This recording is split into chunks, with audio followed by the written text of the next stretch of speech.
நம்மளோட எஸ்கே பைக்ஸில் வந்து பார்த்தீங்கன்னா இன்றைக்கி வந்து பார்த்திங்கன்னா ஒரு 50 லிட்டர்ஸை வந்து பார்த்திங்கன்னா இன்றைக்கி நம்ம ரிசீவ் பண்ணியிருக்கோம் நம்மளோட எஸ்கே பைக்ஸில். பார்த்தீங்கன்னா தெரியும் உங்களுக்கு ஷீல்டு பேக் வந்து பார்த்திங்கன்னா இப்படி தான் இருக்கும் உங்களுக்கு. இந்த ஷீல்டு பேக்கை தான் வந்து பார்த்திங்கன்னா இப்போ நம்ம ஓப்பன் பண்ணுறோம். அதுக்கப்புறம் இந்த மூடியை வந்து இந்த மாதிரி நம்ம திறந்தோம் அப்படின்னா இந்த மாதிரி தான் அந்த பேக்கில் இருக்கும் உங்களுக்கு. இதாக இருக்கும். அப்புறம் இதை ஓப்பன் பண்ணிவிட்டு இதுக்கு இந்த சீல் தான் வந்து பார்த்திங்கன்னா ரொம்ப ரொம்ப மெயின். இதை வந்து பார்த்திங்கன்னா அப்படியே ஒரு ரவுண்டு போட்டோம் அப்படின்னா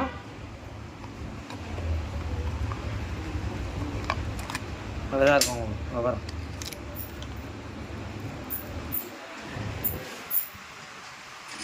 தேங்க்ஸ் டு ஆல்ங்க. இந்த அளவுக்கு வந்து சப்போர்ட் பண்ணி ஒர்க்கும் பிஸியாக போயிட்டு தான் இருக்குது. ஆயிலெலாம் வந்து பார்த்திங்கன்னா நம்ம மோட்டரில் தான் ரெஃபர் பண்ணி போட்டுட்ருக்கோம். நல்லாவே இருக்குது உங்களுக்கு.